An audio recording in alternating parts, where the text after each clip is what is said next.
He's officially filed as a write-in candidate for governor, and this is his campaign bus. And his name? Well, I almost need to apologize, but his name is Blackie effing White. Blackie effing White. You know, like, no kidding. No kidding. That's his legal name, and like White himself, it pushes the envelope. I have put it out there to say, I could say this, you know, and maybe it's going to offend some people, but I think we're to a point now that we're so scared of offending anybody that we can't say anything.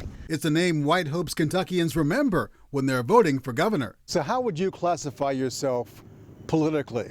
Well, you know, that's a good question, Lawrence. I mean, I really kind of thought that I was a right-leaning, libertarian, kind of conservative sort of person, but I'm not sure. White plans to travel to all 120 counties in his campaign bus, which is also where he lives. Well, I think this is important, not to have your leaders up there in some ivory tower somewhere. It's also the tour bus for White's band, the Reefer Kings. So it's no surprise his top priority is decriminalizing marijuana. And I want to go right to the cell and say, what are you in there for? They say, pot. I go, not, you're out. What are you in there for? Pot. Not, you're out.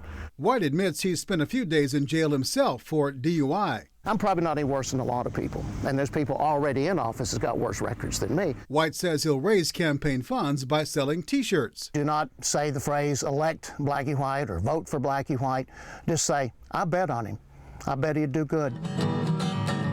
And he's written his own campaign theme song. You're gonna run, run, run with the dark horse. It's an unorthodox campaign for an unorthodox man. People say, what are your odds of getting in? I said, somewhere between 0 and a miracle. You know? White says he'll hit the campaign trail next week as soon as his bus is fixed. In Madison County, Lawrence Smith, WDRB News. In a fast-paced world, William Duncan has learned to take life a little slower, appreciating one step at a time with the help of a friend. He can walk like 4 hours straight and not even take a break. His companion, 12-year-old Spike, an African spurred tortoise who enjoys roaming the streets of downtown Louisville. I'll be wanting to come back, and he's still wanting to go. He's still wanting to walk, do some more walking, eat some more grass. Yeah. Duncan serves as guide and protector while Spike makes his rounds and waits patiently if the tortoise decides to plop down mid-walk. He might lay there for a whole hour. You never know. He's the most determined turtle that you're ever gonna find because he wants to get where he wants to go. That's my main concern, is keeping him healthy and alive. Most of the time he likes to cross the street right here, but I always want him to go around on the sidewalk. Spike attracts lots of attention, stopping people in their tracks. His name is Spike. Spike!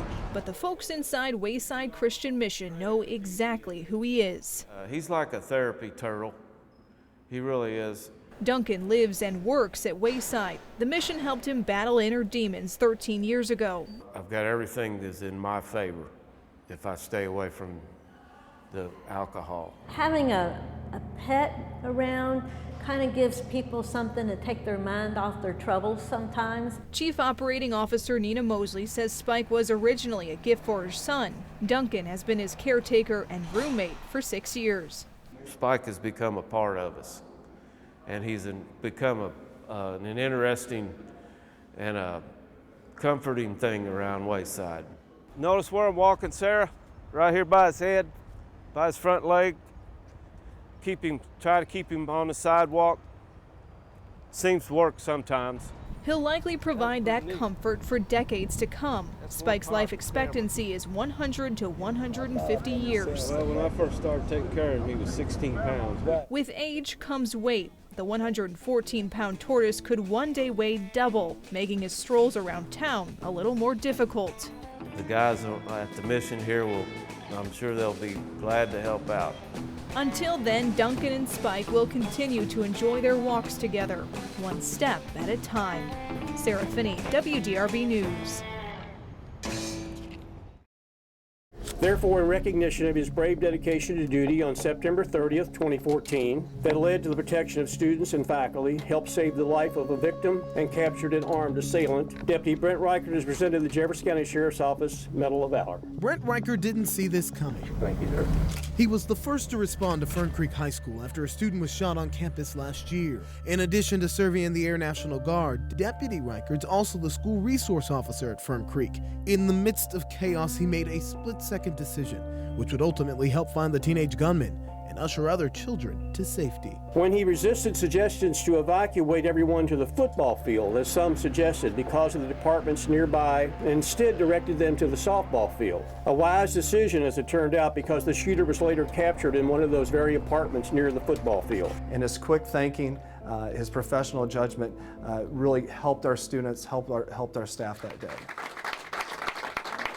The deputy remains humble in his distinction. Unfortunately, we get put in situations where we have to act and go above and beyond, and I don't really feel like I really went above and beyond. I feel like I did my job, and more importantly, the staff at Fern Creek, from administration to security to the students and teachers, everybody did a great job that day, and I accept this on behalf of them too. This award is only presented to a select few. Congratulations. Reichert would have received it at a ceremony next month, but he deploys to Qatar Saturday. Thanks, Steve. He was the right person to be there at the right time, it seems. Deputy Reichert doesn't boast. He doesn't brag. But his 8-year-old little girl, she'll sum up the day. He's very special.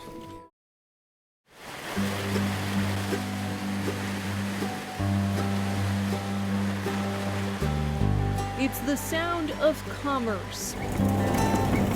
Heard throughout the 19th century in this part of Washington County, Indiana.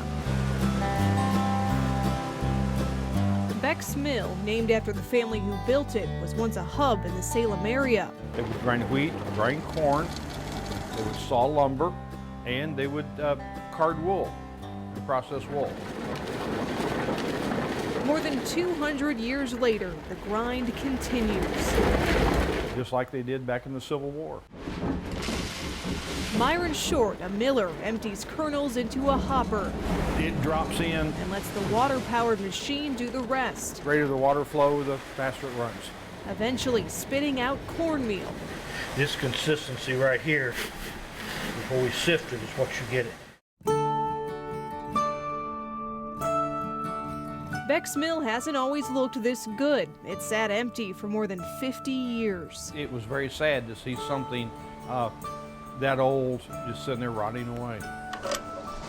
In 2005, volunteers banded together to raise money to restore the mill. It opened once again in 2008, but their work isn't done. In 2010, the nonprofit Friends of Beck's Mill began developing back the community that once existed here, starting with the hen house and cabin. Now they're recreating another piece of history. Piece by piece, a blacksmith and carpenter shop is coming to life. The construction is happening under the supervision of Raymond Lee. Can you take a board and push up on it? He's the president of the Friends of Beck's Mill. This will draw more people in for us, I hope.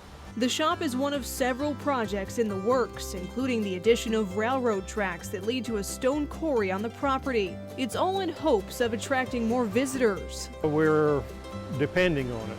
That way, the sound of commerce can echo into the future. Sarah Finney, WDRB News.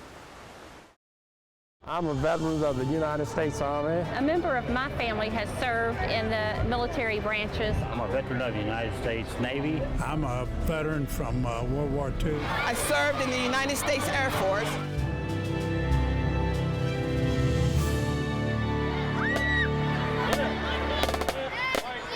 I think about all the brave veterans who are not here today to enjoy this, and I feel fortunate that I'm here. God bless America. My mother had 3 sons, me, I have 2 other brothers, and we all served honorably in the military service. Thank you for your service! Veterans Day means someone who served our country. This is my father, Joseph Harold Smith. This is my grandfather, Joseph Patrick Smith, and this is my uncle, Fred Smith. So veteran to me means everything. It means service, it means dedications, it means giving everything you have. George Washington was the first President General. My ancestors served with Washington. Happy Veterans Day! Hey! I am so honored.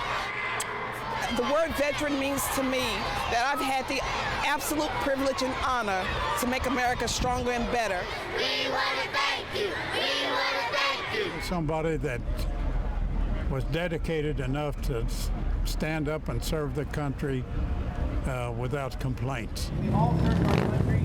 Veteran means being served in the forces, giving sacrifice.